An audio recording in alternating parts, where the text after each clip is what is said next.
So one thing that a lot of Wuthering Waves players are looking forward to is the Wuthering Waves Steam version. Now, obviously this is going to cause a lot of waves in the kind of community, especially in the Gacha community, as going to Steam is such a huge achievement for Wuthering Waves. And what it will do, hopefully, is bring in a lot more players and also bring in a whole new fan base, I guess, to the game, which can help grow the game even further than it has been so far with version 2.0. But recently I did come across some kind of information that I thought was very interesting and could actually change how we spend on Wuthering Waves and how Wuthering Waves actually operates based off of spending, and you know what could actually change in the future. But before I get into this video, don't forget to leave a like and subscribe, and also Good Game Subs, use my code Kaza, get 10% off. Again, they've got a ton of really cool stuff over there. I definitely recommend checking it out. And yeah, let's get back into the video. So this is the Steam version over on Wuthering Waves. Obviously this is coming out on the 28th of April 2025, which again is very exciting. I can't wait for this to come out. It's in about 2 weeks time, and it should be roughly around where the anniversary is. Now obviously, yeah, a lot of people have been very hyped for this, as this could cause a lot of players to come over to the game and pretty much just get it out there in terms of discoverability.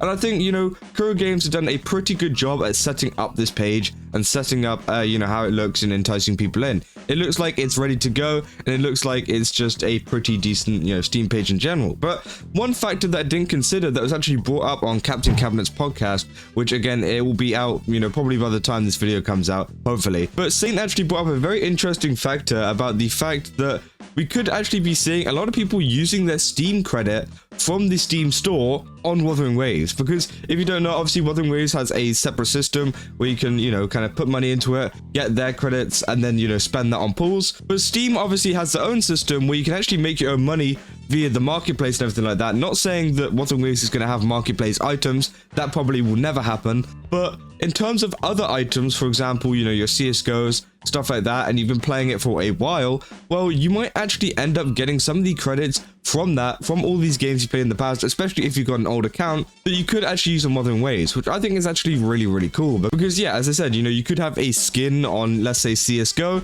from about 10 years ago, and now it's worth like, you know, $100 or whatever. Well, you can then go ahead and sell that on the Steam market, and then use that money from the Steam market and put it into Wuthering Waves. Now, I don't know how exactly the monetization system is going to work in the Steam version, and whether that's going to be a kind of viable thing and all the purchases will be made through Steam, or if they're just gonna, you know, separate it, and, you know, Wuthering Waves purchases are still going to be done through the Wuthering Waves kind of stuff. It's going to be very confusing at the start, and it will be very interesting, but it could be an interesting concept in terms of spending coming to Wuthering Waves Steam version, because again, it could mean that some people are going to get some characters for absolutely free, pretty much. Obviously, it's not completely free because, you know, Wuthering Waves is still getting the money at the end of the day, but for you, as someone who's had maybe a skin or something that is pretty much saved up in the background, and you got that money and then you spent it on like an S6 cantarella, something like that, that could actually be pretty cool. And it would be very interesting if that system is actually going to be put into place for Steam in the future, because again, I thought that was a very interesting point that Saint brought up,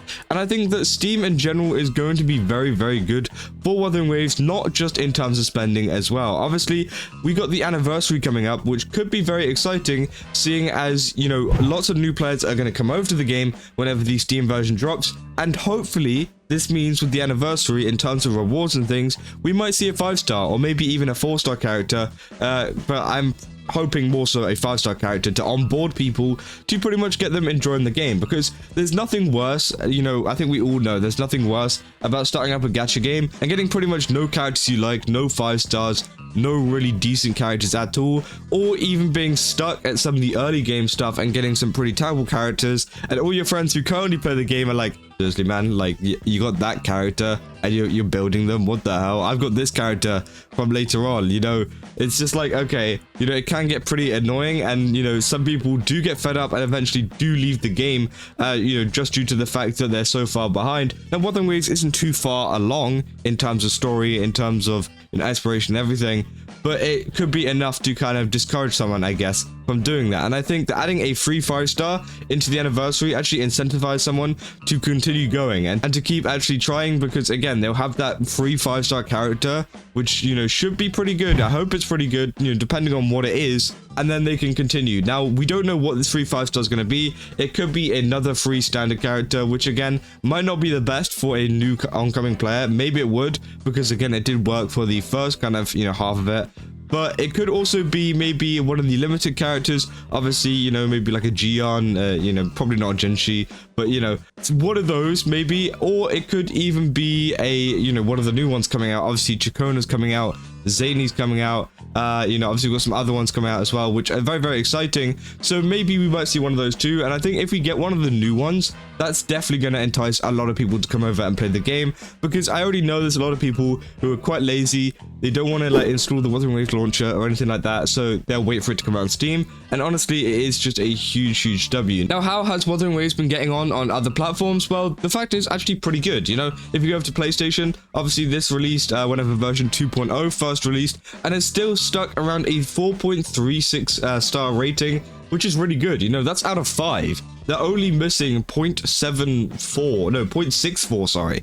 They're missing 0.64 in stars. That's pretty good. And obviously, yeah, this is out of 15,000 ratings. So there's at minimum 15,000 extra people playing the game over on PlayStation. And obviously, this doesn't account to any of the revenue that we do see, you know, whenever people make revenue posts or whatever. Because again, most revenue is based off of mobile revenue. But if you think there's 15,000 people playing Wuthering Waves over on, you know, PlayStation, there's going to be a ton over on Steam as well. There's going to be a lot of revenue from that, which isn't actually being shown. Obviously, they are two massive player bases, which could actually provide a lot of revenue for Kura Games kind of in the background that maybe people won't be able to see whenever they're kind of, you know, looking at some revenue data. Now, obviously, yeah, most of these kind of ratings are 5-star. And then obviously a couple of them are 1-star, probably due to maybe some of the quality of life issues or something in the game. People mainly have an issue in terms of Wuthering Waves with performance on their, you know, device or whatever. And usually it is, you know, just dependent on their device, but it would be nice to see maybe Wuthering Waves kind of fix that, and maybe even add like better ways for it to perform on different devices. I don't really know. We'll have to wait and see. And then obviously if you go over to Google Play as well, obviously this is one of the main places that it does advertise, and you know, it is a mobile game at heart, and it's got 4.6 stars on Google Play out of 308,000 reviews. So obviously that is a lot of people, 5 million plus downloads as well, which is kind of crazy. And obviously we talked about yesterday, the PEGI 16 rating has actually changed now, so it is now a PEGI 16. It used to be a 12. But again, it's going to be very interesting to see what Wuthering Waves do with that rating in the future, and if they're going to change anything about the game, or if it's just due to ongoing stuff in the game at the moment. But yeah, honestly, you know, it's looking really good. Obviously, people are very positive in the reviews and everything like that, which I'm very excited to see. And obviously, yeah, it's great. You know, they're doing great on the platforms, which makes me believe that Wuthering Waves can succeed over on Steam. You know, they can succeed releasing a game on Steam, getting out there on the store page. And honestly, I'm just very excited to see what can happen with this. Obviously, as I said, we're going to have to wait and see what happens with this whole credit system, and if the credit system will actually work on Wuthering Waves, and that you're able to buy things, you know, through Steam and through maybe your marketplace currency that you got on Steam, because again, that would be very cool, and that would be, I guess, incentivize a lot of people to come over as well. There's nothing more than a gacha player wants than pretty much a free pool, you know? You're telling me I have to sell a skin on a game I don't play anymore just to get a free character? Oh yeah, 100%. And you know, I think that's great, and I think Wuthering Waves could actually take massive advantage of this, because again, the player itself isn't actually really losing any money, unless you count, you know, the skin as, you know, losing money. Kura Games are mainly the only ones benefiting from this, apart from the person who has the character and gets to enjoy it, which is really good for them in terms of, you know, monetization and everything like that. So again, we'll have to wait and see. Obviously, Steam version, very cool. Hopefully it does bring in a lot of players, and we'll have to wait and see what happens over on the 28th of April. Obviously, you know, about 2 weeks time, which is very soon, and hopefully we do see a lot of people come over. But yeah, let me know down in the comments what you guys think. Will you guys be spending your Steam credits on this, or do you think, you know, it won't actually be a thing? I feel like it could be a thing. I don't know. We'll have to wait and see. But yeah, if you guys enjoyed this video, don't forget to leave a like and subscribe, and I'll see you guys in the next one. That's all. See ya.